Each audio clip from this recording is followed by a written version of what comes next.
notícias da soja no ar, Gleidson. Notícias da soja, com Vlamir Brandalize. Apoio Copavel, um show de cooperativa.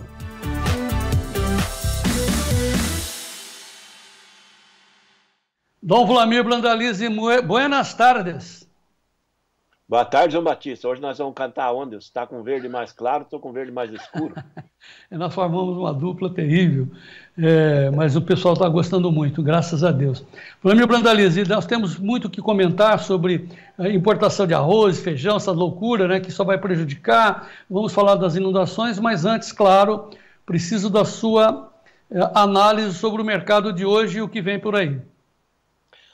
Olha, João, o mercado de Chicago, aparentemente, ele bateu no teto ali, que é o 12,50, né? E é uma resistência muito forte, não está conseguindo sustentar, né?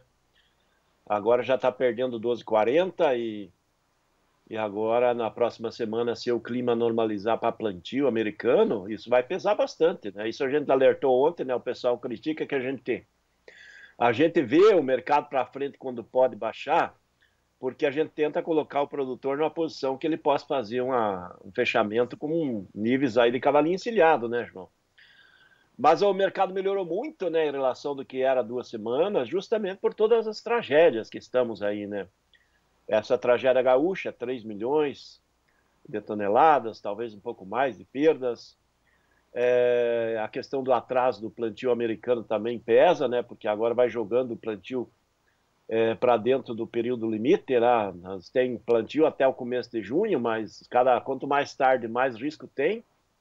Isso acaba ajudando, mas se o plantio ganhar ritmo, João, nos próximos dias, vai ser fator negativo. Hoje estava chovendo em grande parte dos estados americanos. Isso também acaba limitando um pouco a queda. O mercado poderia estar caindo mais se não tivesse chovendo, que nem está chovendo hoje em Iowa, Illinois, Minnesota. Estados importantes, estava chovendo hoje, Indiana, mas vai parar a chuva nos próximos dias, e aí automaticamente isso vai ser pressão negativa. Bom, e traduzindo, então você tinha dito que nós estávamos vivenciando um voo de galinha, não deu outra, né? Eu só perguntei qual é o sarrafo do puleiro, né? E eu continuo com a mesma pergunta. Então, assim, na sua perspectiva, após o relatório do USDA, o puleiro vai mudar? Olha, eu não acredito que o USDA vai trazer muita novidade. É provável que vai reduzir um pouco a safra brasileira, isso é esperado. Vai reduzir a safra da Argentina, também é esperado. E, em princípio, não tem muito o que esperar de pressão no relatório. Não acredito que o relatório vai fazer movimento muito, muito forte para um lado ou para o outro, João. A grande questão é que se o USDA mudar pouco, por exemplo, se ele cortar pouco a safra brasileira e cortar pouco a safra da Argentina, ele se transforma em relatório negativo. Se ele pegar e cortar a safra brasileira, que está em 155, e vier com 150, que é um número talvez bem acima ainda do que é a safra brasileira, ele vai ser positivo, né? Porque o mercado vai ver que o USDA está seguindo num rumo de safra bem menor. Então, é nessa linha. E na Argentina também, se ele cortar aí umas 3 milhões de toneladas, também seria positivo. Mas eu, como vendo o USDA aí há uns 40 anos, ele é conservador, eu acho difícil ele cortar números tão grandes de produção para dar fôlego para o mercado. Ele é conservador, ele vai cortar menos, provavelmente. E aí nós vamos ver aquele movimento pequeno, para cima, para baixo, 10, 15 pontos. Mas não espero grandes novidades. Não dá para jogar as fichas no USDA, porque agora nós entramos efetivamente no mercado climático americano. E mercado climático americano tem força. Quando o mercado é de chuva, que atrapalha plantio, ele puxa para cima, como nós tivemos nesses últimos dias. E quando normaliza o plantio e o plantio acelera e a condição da safra é boa, ele pressiona para baixo. Então, por enquanto, nós tivemos a pressão altista porque está chovendo ainda. Mas ele pode inverter aí na próxima semana. Tá, vamos falar um pouco da tragédia que se abate sobre a produção gaúcha. O Márcio Comarella pergunta para você quanto de soja está se perdendo nos armazéns do Rio Grande com as cheias. Soja, não só arroz, só soja. Você sabe esse número? Olha, já eu não tenho uma ideia muito próxima da realidade, mas uma coisa que a gente tem que apontar é que a região está muito inundada, que é a região de Porto Alegre ali, de Lajeado, ela não tem um peso grande na produção de soja. Então, tem armazéns? Tem armazém de arroz, de soja, mas eu acho que não é muito representativo assim para uma safra gaúcha de mais de 20 milhões de toneladas. O maior volume da safra gaúcha sai do centro do Rio Grande do Sul para o norte, né? E para a parte oeste ali, daquela parte que é a parte de cima da serra, né? A maior parte da safra gaúcha é em cima da serra e ali não tem inundação, né? Sim, mas o que a gente está colocando em conta aqui é o que foi colhido e que está nos silos. Vou pedir para o Gleidson avançar o roteiro. Tem uma foto de silos da Oleoplan, lá de Canoas. Olha, estourou o silo, olha aí. Isso, exatamente. A Oleoplan tem a indústria ali, né? Tem a estrutura e está perdendo bastante, né? Então, esse silo vai deteriorar bastante soja, mas certamente depois eles vão acabar aproveitando essa soja, fazendo mix aí, o que dá para tirar ali desse grão inundado. João, eu estava pensando de manhã, eu queria fazer um comentário. Nos Estados Unidos é muito comum acontecer inundações. Eles têm inundações muito corriqueiramente, como aconteceu agora no Rio Grande do Sul. E os silos americanos normalmente ficam embaixo d'água também, porque eles estão ali, a maioria deles, perto dos rios, né? Porque eles usam muita barcaça para transporte, e eles estão preparados com os silos para o silo receber inundação. Eles só entra água dentro do silo americano quando ele passa por cima do silo. A inundação é maior que o tamanho da altura do silo.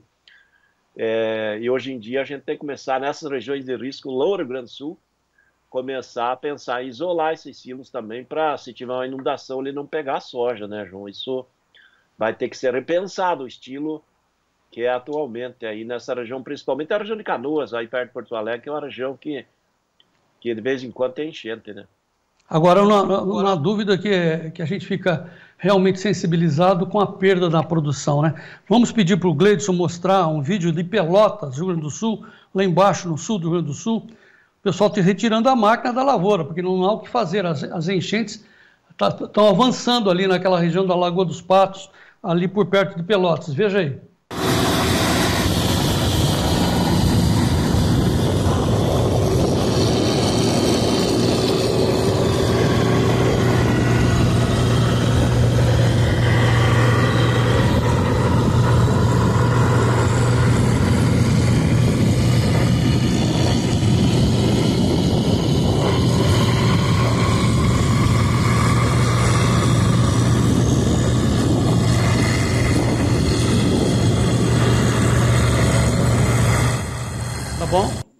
Que coisa, hein? Que coisa. É uma tragédia na safra e uma tragédia nessas máquinas, né, João? O produtor gaúcho aí que está atingido, ele vai ter que ter um apoio aí para fazer a revisão e a consertar todo esse maquinário, né? Ele vai precisar de uma revisão muito boa, né? Porque as máquinas ficam embaixo d'água, né? Então, que horror, cara, que horror. É uma tragédia. Eu nunca tinha visto isso, João. Eu não sou um cara novo, né? Eu sou meio antigo já, né? Nunca tinha visto. Viu, Vlamir? Na mesma linha de Pelotas, vamos lá para Bagé, que é o sul, né? Vamos para Bagé, veja o maquinário atolado no meio da colheita.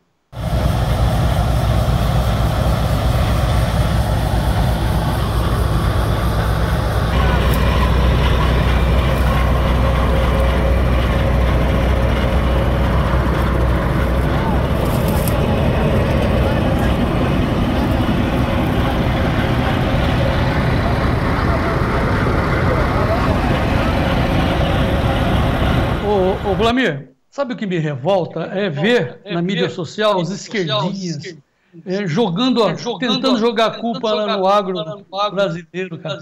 Que vida difícil, que vida dura que a gente está vivenciando nesse momento, hein, Vlamir? João, dá para ver o pessoal sofrendo ali, né? Tendo que jogar a soja colhida ali, tirando da colheitadeira para baixar o peso dela, para poder estar ela enterrada no barro ali, tirando, né? E tá colhendo soja e com problemas. E estava chovendo, estava falando agora de manhã lá em Uruguaiana, João, rolando água, voltou a chover forte ali em toda a região sul do Rio Grande do Sul, na parte de manhã estava chovendo forte em Uruguaiana. Pintou aqui uma informação agora, voltou a chover em Porto Alegre, olha o desespero. E aqui o Clube do Tempo e Dinheiro, o Giovanni Lorenzon está informando que o Porto do Rio Grande opera normalmente. Aspas, a unidade não foi afetada pela elevação do nível da Lagoa dos Patos, diz a gerência da autoridade portuária lá de Rio Grande. Ô Gleide, você tem um mapa aí para a gente localizar, para informar aos amigos de todo o Brasil como é que se dá, onde fica o Porto do Rio Grande? Você tem aí? Aí, tá.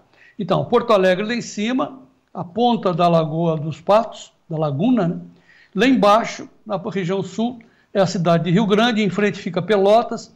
As cidades estão sendo inundadas e também lá a Lagoa Mirim, também recebendo muita inundação. Mas ontem eu perguntei para o Flamir, volta para mim aqui, eu falei para o Flamir, o Porto do Rio Grande está sendo inundado. Ele falou, impossível, o mar é maior que a lagoa. Exatamente, João. Imagina. Não tem como subir o nível do mar também. Também é um exagero, né? Mas tá bom, estamos localizados. O Flamir, bom, enfim, essa é a situação. Depois a gente fala um pouco de arroz e feijão, mas vamos agora aos preços. Os negócios estão andando pelo Brasil com essas alterações nas cotações, Flamir? Olha, João, o pessoal aí veio o quê? O mercado hoje começou o dia lá em Chicago em queda e ele só está estável em reais por causa do dólar, que está trabalhando um pouco em alta. E tem negócio, sim. Na segunda teve quase 1 milhão de toneladas negociadas, ontem 1 milhão novamente. Hoje de manhã o pessoal me falou umas 400 mil já negociou. E os níveis de balcão e de porto está muito parecido como ontem aí, em função de que tanto Chicago e dólar um está compensando o outro. Então as posições em reais estão muito parecidas. E o produtor está temendo que o mercado possa ter uma virada lá em Chicago, João, e ele acabou, tá vindo para os negócios, está vindo para os negócios. Muito que bem, vamos aos preços então. Preços nos portos. Primeiro vamos ao balcão gaúcho. Começa das missões gaúchas, igual a ontem, R$ 119. Ali perto do Porto Rio Grande, na região de Pelotas, vai de 123 a 124 reais.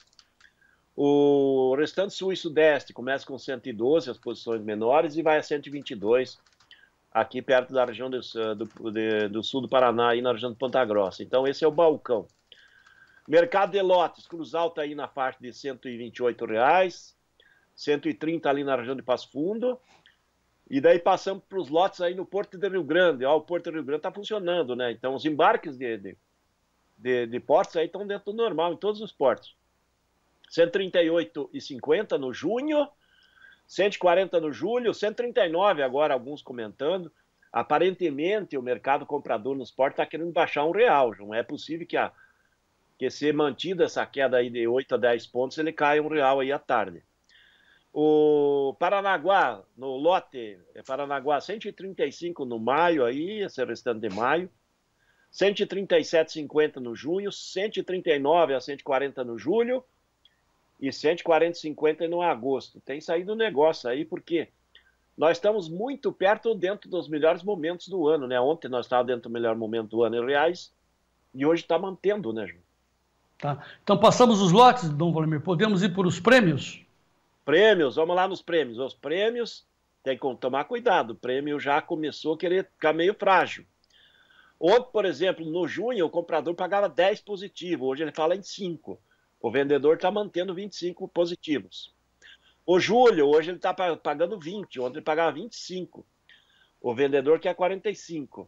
O agosto é 30 do comprador e 60 do vendedor. Ontem o comprador pagava 35. Na realidade, os compradores dos prêmios estão com 5 pontos mais fracos.